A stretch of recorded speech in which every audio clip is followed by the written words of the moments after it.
अस्सलाम वालेकुम। प्रोग्राम दो राय के साथ मैं हूं असद रहीम खान और मेरा साथ देंगे इफ्तिखार शिराजी साहब। आज 25 दिसंबर है। कायद आज़म मोहम्मद अली जिन्ना की 144वीं सालगिरह है। ये वो शख्स हैं जिन्होंने ना सिर्फ ख़ित्ते का मुस्तकबिल उसको तब्दील किया, लेकिन साथ में दुनिया के नक्शे को भी तब्दील किया।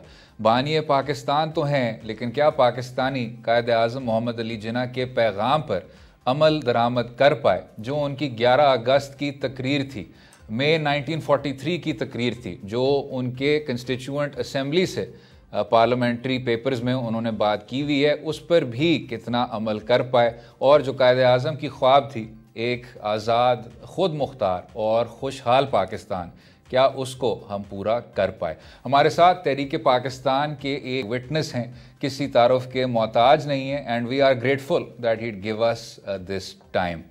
सेनेटर रह चुके हैं, वफाकी वज़ीर ख़जाना रह चुके हैं, नेशनल सिक्योरिटी एडवाइज़र और मुशीर ख़ारजा रह चुके हैं सरताज अज़ीज़ साहब। बहुत बहुत शुक्रिया सरताज साहब। आपने तो सर 14 अगस्त 1947 को पाकिस्तान बनते हुए देखा। अभी जो आपकी किताब है बिटवीन ड्रीम्स एंड रियलिटीज़, उसका सेकंड एडिशन अभी अभी आया है, जिससे सब तारीख़ के तालिब इल्म भी मुस्तफ़ीद तो बहुत ज़्यादा हुए हैं। उसमें सर आपने ये, बल्कि मेरे सामने है, आपने बताया कि मुस्लिम स्टूडेंट्स फेडरेशन की डेलीगेशन में शामिल होकर आपने जब कायद आज़म से मुलाकात की तो आपने उनसे पूछा कि इंडस्ट्री और कॉमर्स में अगर इन्वेस्टमेंट कोई करे तो क्या लैंड ओनर्स को इन्वेस्टमेंट करनी चाहिए, क्या करना चाहिए? जिस पे कायद आज़म मोहम्मद अली जिन्ना ने जवाब दिया कि जो हमारे शागिर्द हैं उनको स्टडीज़ पर तवज्जो देनी चाहिए। अब किस तरह देखते हैं सर 2020 में कायद आज़म के इतने ज़्यादा मैसेजेस, लाइफ लेसन्स, और पाकिस्तानियों ने उसको किस तरह अमल किया और क्या गुंजाइश है सर? बिस्मिल्लाहिर्रहमानिर्रहीम। जैसा आपने कहा जी, कायद आज़म के अक़वाल करीबन हर सब्जेक्ट पे मौजूद हैं। उन्होंने मुख्तलिफ औकात में 1920 से लेकर बयानात देते रहे, और बाद में जब पाकिस्तान रेजोल्यूशन पेश हो गया 1940 में, तो अगले 7 साल में उन्होंने मुख्तलिफ मौके पे चैम्बर्स ऑफ कॉमर्स के सामने, स्टूडेंट फेडरेशन के सामने, Islamic college Peshawar, Islamic college Lahore, फिर उसके बाद मुख्तलिफ जो मुस्लिम लीग के इजलास थे उनमें, और वो काफ़ी डॉक्यूमेंट हो चुके हैं मुख्तलिफ किताबों में। लेकिन उसमें क्योंकि इतने ज़्यादा पैसेजेस हैं तो प्रायोरिटीज़ और उनकी जो तरजीहात हैं वो उसमें करीबन गुम हो गई जी। और मेरे ख्याल है कि हमें ये करना चाहिए कि इस वक्त मौजूदा हालात को देखते हुए उनके वो अक़वाल जो ज़्यादा रेलेवेंट हैं उन मसाइल के लिए जो इस वक्त हमें दरपेश हैं उस पर तवज्जो देनी चाहिए, और उन इरशादात को इकट्ठा करके सामने रखना चाहिए ताकि उसमें हमें रहनुमाई हो सके। और उसमें मैं 3-4 मिसालें दे सकता हूँ जी। एक तो जमहूरियत के हवाले से है। उन्होंने न सिर्फ जमहूरियत पे अमल किया बल्कि पाकिस्तान की तारीख कामयाबी जमहूरियत की वजह से हुई। क्योंकि उन्होंने 1928 में ये कहा जी कि मुसलमानों को रिजर्व सीटें होनी चाहिए म्यूनिसिपैलिटीज में, और वो मिल गई। तो फिर जो 35 का गवर्नमेंट ऑफ इंडिया एक्ट आया उसमें सूबाई सीटें रिजर्व हो गई। जब वो हुआ तो जब 46 का इलेक्शन हुआ उसमें मुस्लिम लीग ने 86% सीटें जो है वो जीती। तो कांग्रेस का ये दावा कि वो भी मुसलमानों की नुमाइंदा जमात है वो नफी हो गया, और मुस्लिम लीग ने साबित कर दिया उन इलेक्शन की वजह से कि हम नुमाइंदा जमात है। तभी जाके अंग्रेजों को मजबूर हुए कि वो मुसलमानों का जो डिमांड था हमारी अपनी हकूक की तहफ़्फ़ुज़ की जाए उसको नज़रअंदाज नहीं कर सके। ये था वो जमहूरी अमल जिससे पाकिस्तान। उसके बाद उन्होंने बहुत सी तकरीरों में ये कहा कि हमारी जो बका है वो जमहूरियत में है, क्योंकि जमहूरियत में तमाम वोटर्स बराबर होते हैं, चाहे वो एक तरफ के या दूसरी तरफ के हों।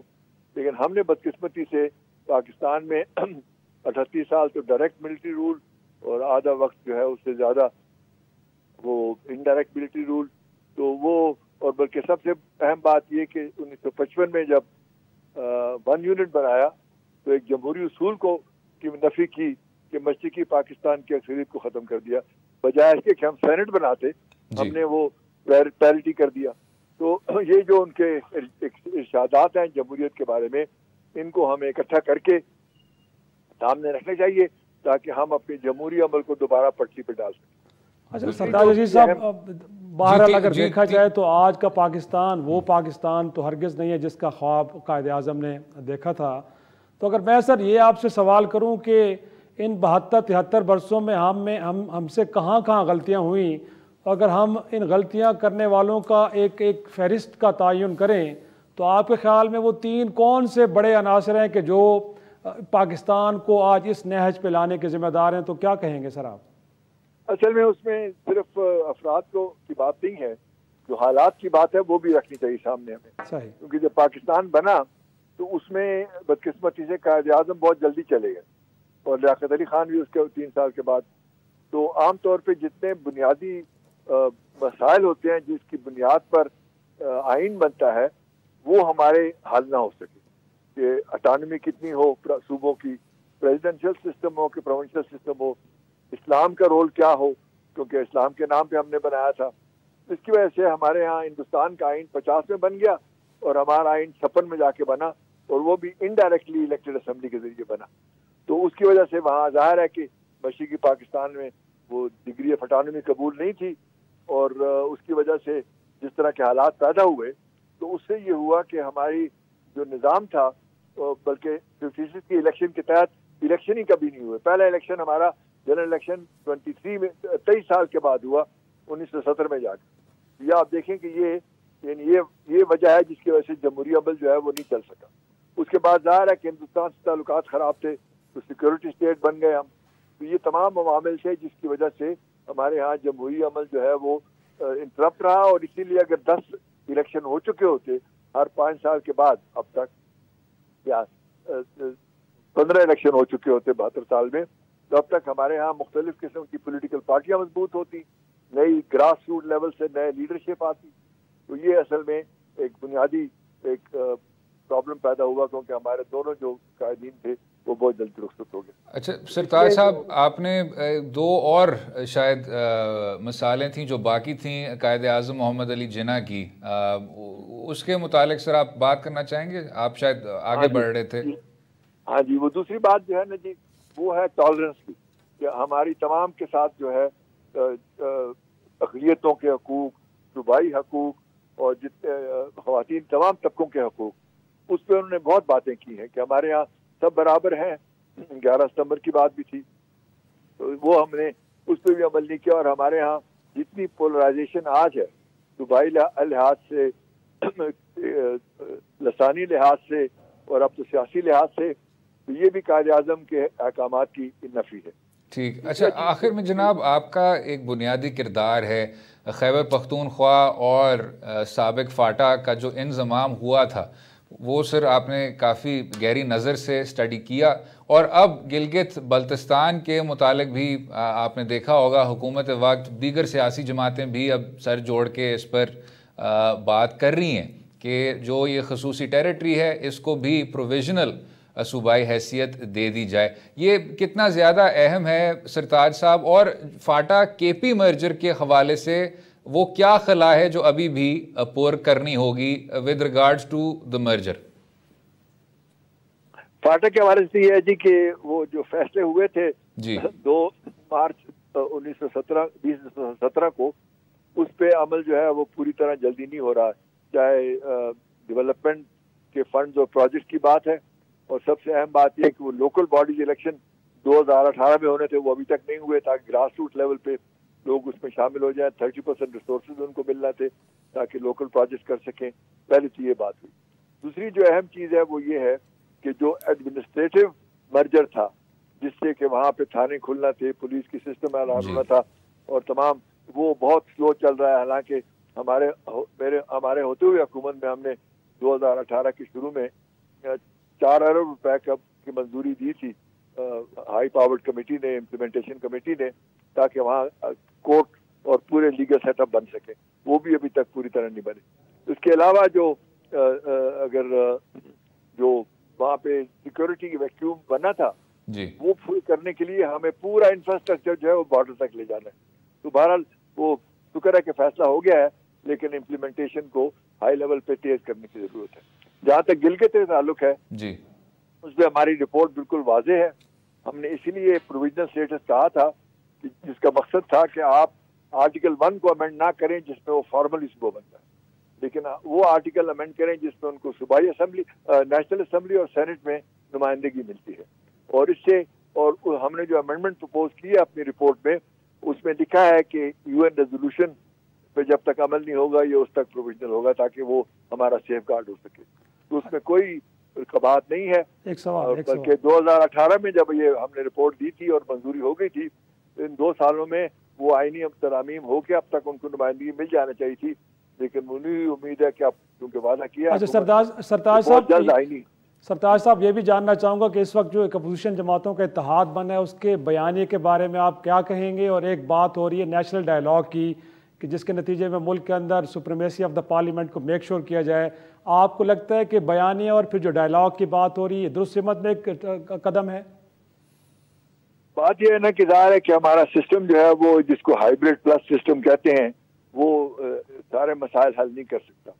तो डायलॉग का बुनियादी मसला तो वही था कि आप तमाम जो अदारे हैं वो अपने अपने दायराकार में रहें और जो इलेक्टोरेट की और वोटर की बालादस्ती है उसको तस्लीम किया जाए ताकि निज़ाम सही तरीके से चले। और उसमें जाहिर है कि और भी बहुत सी बातें हैं, कोड ऑफ कॉन्डक्ट है, जिस तरीके से तमाम बाकी सिक्योरिटी के इश्यूज हैं। तो डायलॉग तो कॉम्प्रिहेंसिव चाहिए, लेकिन इस वक्त जो माहौल है वो बदकिस्मती से ऐसा नहीं है कि इतनी बुनियादी बातें हो सकें। तो मेरा ख्याल है कि एक दफ़ा जब ये क्राइसिस हल हो जाएगा तो वो पार्लियामेंट या किसी ऐसे फोरम पर हमें इन तमाम चीज़ों को पिकअप करना पड़ेगा, लेकिन अभी मुझे कोई ख़ास इम्कान नज़र नहीं आता एक मीनिंगफुल डायलॉग का।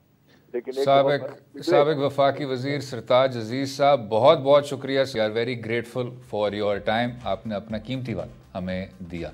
इसी पर वक्फा लेंगे, वक्फे के बाद बात करेंगे सदारती रेफरेंस के मुतालिक जो कि अदालत उज़्मा को सबमिट हुआ है। Thank you again Sartaj Aziz साहब। वक्फा लेंगे, स्टे विद अस।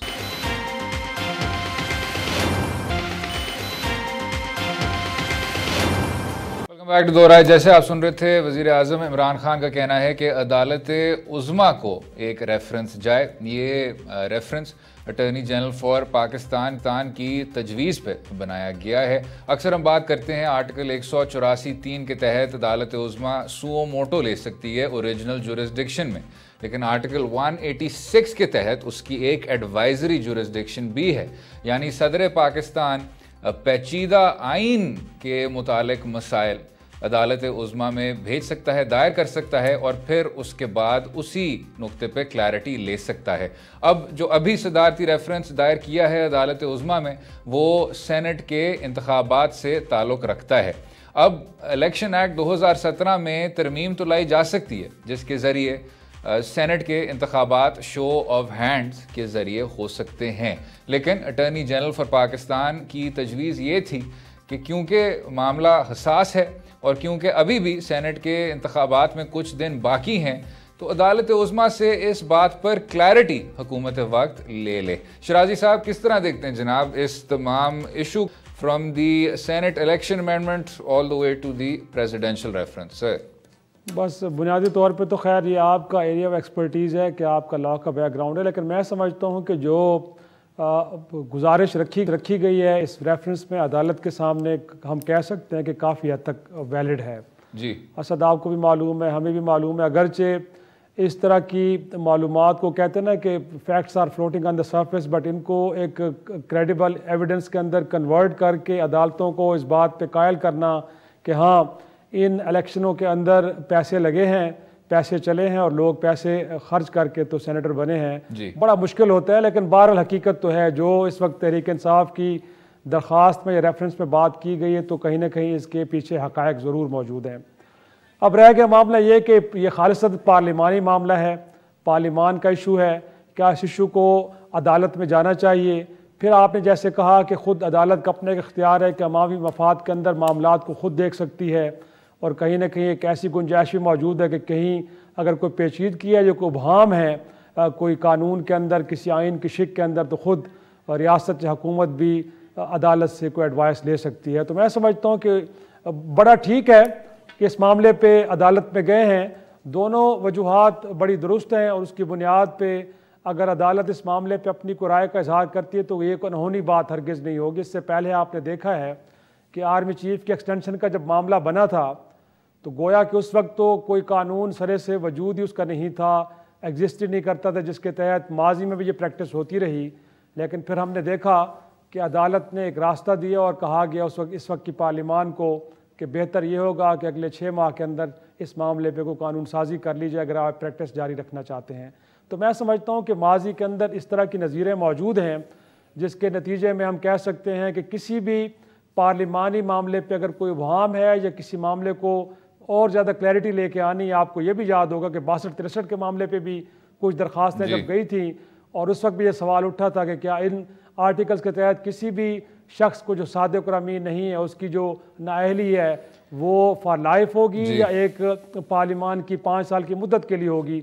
लेकिन उसकी इसमें तशरीह भी अदालत ने की थी और ये इस बात जरूर का तयन हुआ था है जनाब कि जब आप अदालत के दायरा इख्तियार को इस मामले में तस्लीम कर रहे हैं तो वो एडवाइस, हालांकि हम कहते तो यही हैं कि एडवाइजरी जुरिस्डिक्शन है, लेकिन आपने देखा होगा शिराजी साहब, आप तो तब भी सीनियर सहाफ़ी थे, 2005 में जब मुत्तहिदा मजलिस अमल KP में अपना मुतसिब का बिल ला रही थी तो हुकूमत वक्त ने तब भी एडवाइजरी जुरिस्डिक्शन के ज़रिए उसको गैर कानूनी करार दिया था।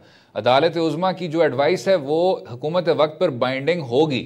तो अब जबकि आपने उनकी जुरिस्डिक्शन को मंजूर कर लिया है, अदालत उज़्मा जो भी इस सदारती रेफरेंस के मुतालिक जवाब देगी वो हुकूमत को मंजूर करना पड़ेगा। लेकिन जो दूसरा इस पर नुक्ता है शिराजी साहब, हमने इस शो पे अहमद बिलाल महबूब साहब से भी बात की जो कि पिलडैट के हेड हैं, मुंतखब नुमाइंदों से भी इस मामले के मुतालिक बात की। Do you not think sir कि अगर ये शो ऑफ हैंड्स वाली कानून साजी कर लें तो जो सेनेटर की कम ही खुद मुख्तारी होती है, आप बेहतर जानते हैं कि किस तरह मुंतखब होते हैं, उसमें जैसे आपने कहा कुछ माली अमूर भी हैं जिनको सामने रखना होता है, कुछ आपके माजी में खिदमात होते हैं पार्टी हेड के लिए जिस वजह से फिर आपको इस अहम ओहदे से नवाजा जाता है।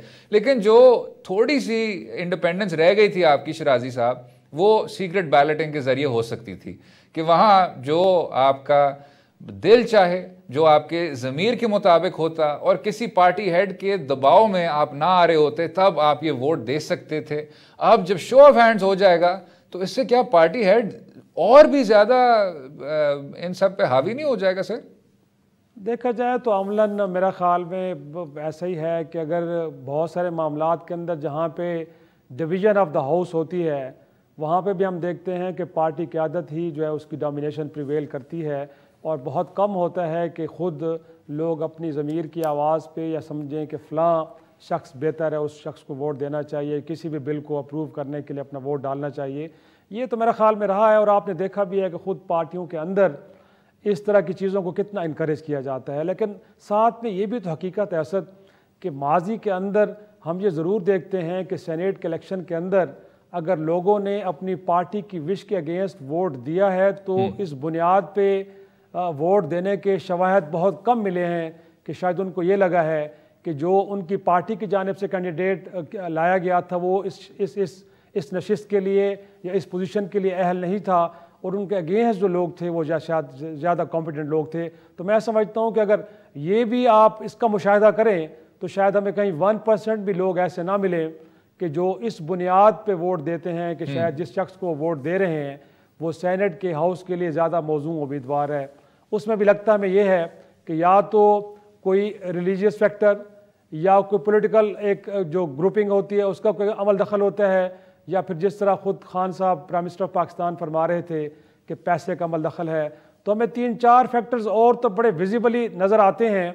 लेकिन ये जो आप कह रहे हैं कि अपनी फ्री विल पे वो कोई एक ज़बरदस्त किस्म के कैंडिडेट को अपनी मर्ज़ी से चुने, शायद वो हमें उनसर देखने को बड़ा कम मिलता है। तो अगर यहाँ पे उनकी ये एक जो आप समझते हैं कि इंडिपेंडेंस कंप्रोमाइज होती है तो मुझे नहीं लगता कि कर रहा हूँ। वक्फा लेंगे, वक्फे के बाद गुफ्तगू जारी रहेगी। स्टे विद अस।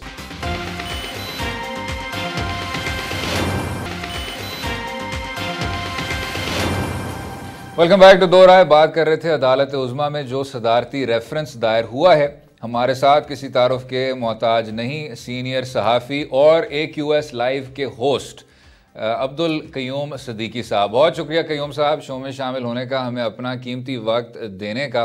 ये बताइएगा जनाब, आप भी तवील सहाफ़ती तजर्बा रखते हैं, पिछला जो सदारती रेफरेंस था उस पर तो शायद हम बात नहीं करेंगे, उसको गैर कानूनी करार दे दिया गया, लेकिन ये आर्टिकल 186 के तहत उसके एडवाइजरी जुरिस्डिक्शन में अदालत उज़्मा से वो सेनेट के इंतखाबात के मुतालिक कुछ क्लैरिटी लेना चाह रहे हैं कि क्या इलेक्शन एक्ट 2017 में तरमीम लाई जा सकती है।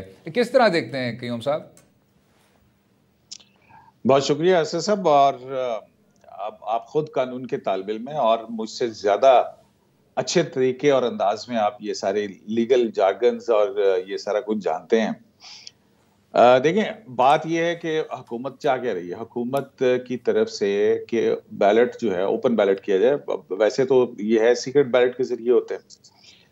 अब उनका मौकफ ये है कि जनाब ये मनी लॉन्ड्रेड मनी का इस्तेमाल और वोटों को खरीदो फरोख्त के इल्जाम जो लगते रहते हैं उनसे छुटकारा हासिल किया जाए। अब अगर हम देखें तो जो एडवाइजरी जुरिस्डिक्शन के अंदर है तो जाहिर है कि सुप्रीम कोर्ट ऑफ पाकिस्तान इसको सुनेगी, इसकी मेंटेनेबिलिटी का क्वेश्चन या वो बाकी सारी चीजें भी साथ साथ देखेगी। लेकिन ये बड़ा एक इस पे अगर अब तक देखें तो मेरा ख्याल है कि माज़वाए अटॉर्नी जनरल फॉर पाकिस्तान ने जिस फैसले का हवाला दिया उसके अलावा जो है वो मुख्तलिफ हाई कोर्ट्स के अंदर जो है वो सीक्रेट बैलेट के हवाले से काफी चीजें एक सेटल्ड लॉ है। तो इसमें मेरा ख्याल है कि कानूनी नुक्ते से ज्यादा पाकिस्तान के अंदर इस वक्त जो सियासी सूरत हाल है उसकी डाइवर्जन भी शायद इसके अंदर शामिल है कि रोजाना अब जो है वो इस मामले पर बात होगी, जैसे कि ऑपोजिशन की तहरीक चल रही है और वो इस्तीफों की बातें हो रही हैं। सेनेट इलेक्शन इम्पॉर्टेंट हैं। सेनेट इलेक्शन इम्पॉर्टेंट होने के लिए की वजह यह जाहिर है कि सेनेट के अंदर जो मौजूदा हुकूमत है उसको अपनी नजर आ रही है कि बरतरी हो जाएगी उनके अरकान की, और उसी तरफ ऐसी इतलात भी हैं कि शायद जो है वो कहीं इनसिक्योरिटी भी है, कुछ नाराज अरकान भी हैं कि जिनकी वजह से वो हो सकता है। तो अब ये जो है कि अब सुप्रीम कोर्ट को कहा जाए, अब ये एक बहुत बड़ा पॉलिटिकल क्वेश्चन है। इलेक्शन कराना इलेक्शन कमीशन ऑफ पाकिस्तान का इख्तियार है, और अब हुकूमत चाह ये रही है कि बजाय इसके, क्योंकि जो एक बड़ा मुखालिफ नुक्ता नजर है वो ये है कि ये सीक्रेट बैलेट खत्म करने के लिए आपको कॉन्स्टिट्यूशनल अमेंडमेंट जो है वो लानी पड़ेगी। अब हुकूमत इस ही मामले पर, जो कि अटॉर्नी जनरल की राय है, अटॉर्नी जनरल की राय के मुताबिक इलेक्शन एक्ट 2017 के अंदर एक ऑर्डिनेंस के जरिए तरमीम के करके और ये ओपन बैलेट जो है वो उसका तरीकाकार किया जा सकता है, जिसके मुताबिक कि बैलेट जो है उसके पीछे वोट देने वाले का नाम हो। तो उससे जो है ये हो जाएगा, ये शो ऑफ हैंड हो, या एक तरह से ये शो ऑफ हैंड ही हो जाएगा कि पता होगा हुकूमत को कि किसने वोट डाला है। अब इसके अंदर क्वेश्चंस तो हैं, अगर इसमें पार्टी पॉलिसी की खिलाफ वर्जी, क्योंकि चाह वो ये रहे हैं कि इसमें जो पार्टी डिसिप्लिन है वो बरकरार रखा जाए, क्योंकि ये एक इनडायरेक्ट इलेक्शन है और डायरेक्ट इलेक्शन नहीं है। डायरेक्ट इलेक्शन के अंदर वोटर के पास इख्तियार है कि वो अपनी चॉइस को खुफिया रख सकता है, लेकिन क्योंकि ये एक पॉलिटिकल पार्टी के टिकट पे मुंतखब होके आए हैं तो लिहाजा ये उस पार्टी पॉलिसी की से डेविएट ना करें। आपको याद होगा इससे पहले भी जब पुराने इलेक्शन हुए थे तो खैबर पख्तूनख्वा के अंदर बहुत सारे लोगों के हवाले से बातें आई थी कि ये हुआ, फिर उनकी एक इन्वेस्टिगेशन हुई, फिर उनके नाम भी जाहिर किए गए थे। तो मोर और लेस जो है ना वो ये एक पॉलिटिकल मूव है, और इसमें बहरहाल क्योंकि सेंसिटिविटी है, अब हुकूमत ये चाह रही है कि वो चाह रही है कि एन इलेक्शन से पहले जो है वो एक प्रेसिडेंशियल ऑर्डर जो ऑर्डिनेंस जो है उसके जरिए से इलेक्शन एक्ट को तरमीम कर दे। अब ये एक बड़ी सवाल है कि हुकूमत जो है वो अब तक ज्यादातर कानून साजी जो है वो ये ऑर्डिनेंसेस के जरिए होती रही, मासवाए चंद बिल जो है वो जिनके ऊपर हुआ, लेकिन उसमें भी कौमी असेंबली के अंदर जो चीजें होती रही। तो ये एक कैलकुलेटेड पॉलिटिकल जानना चाह रहा हूं मैं ये जानना चाह रहा हूं कि एक तो ये बताइए कि हुकूमत की जानिब से रेफरेंस के अंदर वजूहात बताई गई, आपके ख्याल में वो कितनी ठोस हैं? और फिर जिस तरह आप फरमा रहे हैं कि बुनियादी तौर पर ये एक बहरहाल इसका एक सियासी पहलू भी है, तो अदालत के सामने भी ये ज़रूर बात आएगी कि इसके पॉलिटिकल एक तरह से कॉनोटेशन इसकी ज़रूर बन रही है। तो क्या ऐसे में फिर अदालत दीगर जमातों को भी सुनना चाहेगी या बस जो रेफरेंस चला गया इसी को लेके सुन के तो उसके ऊपर फैसला, या आपको लगता है कि क्योंकि एपरेंटली लागू ये रहा है कि दीगर जमातें तो इसकी नफ़ी में हैं, वो मुखालफत कर रही हैं, तो एक पॉलिटिकल ओनरशिप देने के लिए अदालत कहीं लगता है कि आपको कि तमाम जमातों को सुने, उनको भी बुलाए? देखिए, इसमें जो है कोई दूसरी पार्टीज जो है वो तो नहीं है। अब देखना ये है कि आया सुप्रीम कोर्ट इसके ऊपर कॉग्निजेंस लेकर राय देती है या नहीं देती है, ये सुप्रीम कोर्ट को देखना है।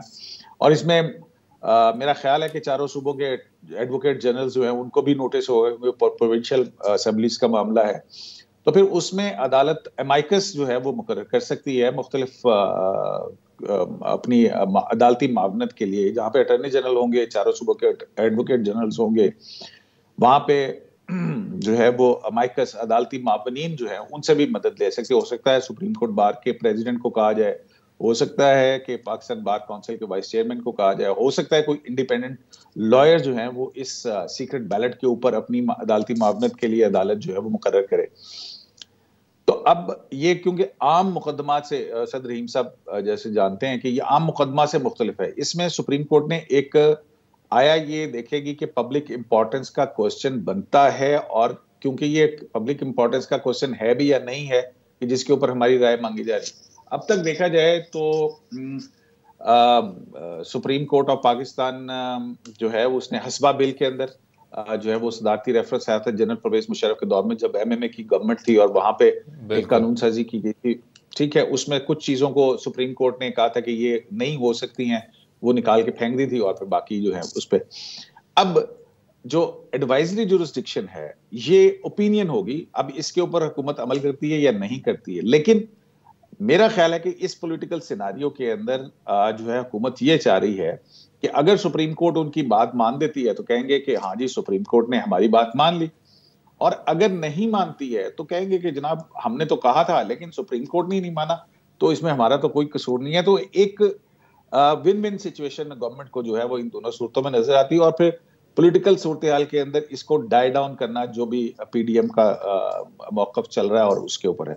ऑल्दो कि ये पॉलिटिकल पार्टीज जो है वो हमेशा इस हवाले से कहती रही हैं कि ये सीक्रेट बैलेट नहीं होना चाहिए, इसमें जो है वो होना चाहिए। इसमें लीगल कॉम्प्लिकेशंस तो हैं, लेकिन साथ ही साथ फिर सवालात खड़े हो जाएंगे कि आया सुप्रीम कोर्ट का कौन सा बेंच या कौन से जज साहबान जो है इसको सुने। इसी तरह जुल्फकार अली भुट्टो के मर्डर केस के हवाले से सुप्रीम कोर्ट में एक प्रेसिडेंशियल रेफरेंस जो है वो एक तवील अरसे से पड़ा, 2009 से जो है वो सुप्रीम कोर्ट के अंदर 2010-11 से जो है वो पड़ा हुआ, और उसके बाद वो क्या हुआ उसके ऊपर वो किसी को नहीं पता। क्यों साहब, क्योंकि तो हमारा वक्त जरा कम हो रहा है। अब बहुत बहुत हाँ। शुक्रिया। अब पीडीएम के जलसों के मुतालिक और वही जो सिलसिला चल रहा है इस्तीफों का, उस पे JUIFA का एक अहम किरदार सामने आया है। स्टे विद अस।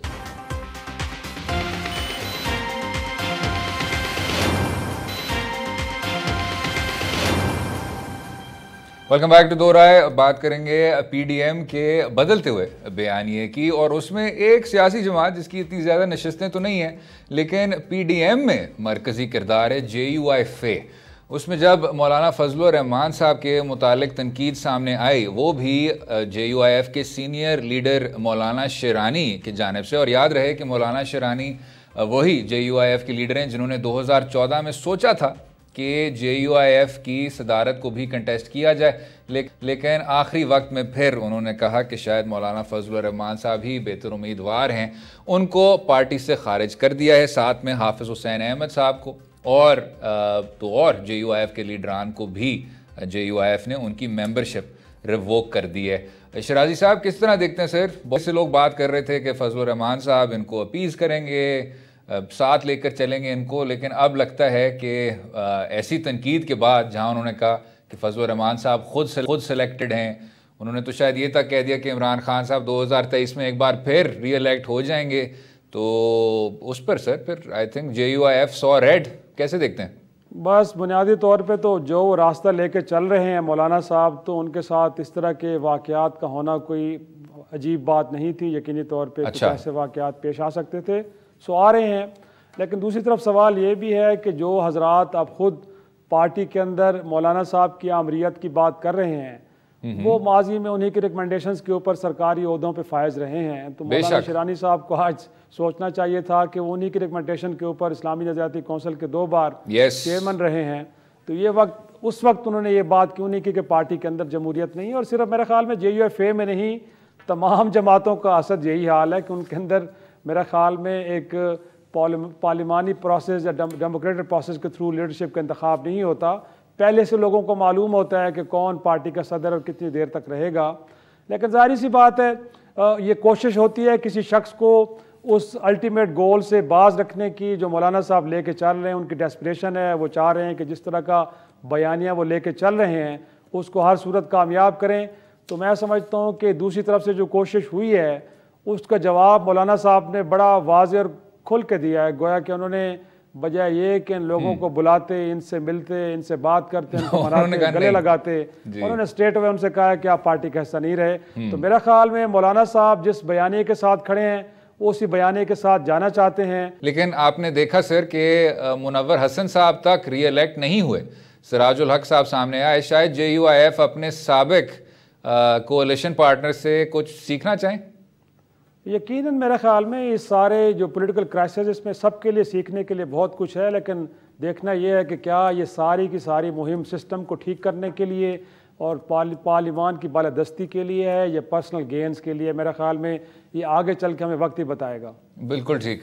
इसी पर इजाज़त लेते हैं। उम्मीद है आपको प्रोग्राम पसंद आया होगा। मुझे और शिराजी साहब को अपनी राय से भी आगाह कीजिए और इजाज़त दें। कल तक खुदा हाफिज़।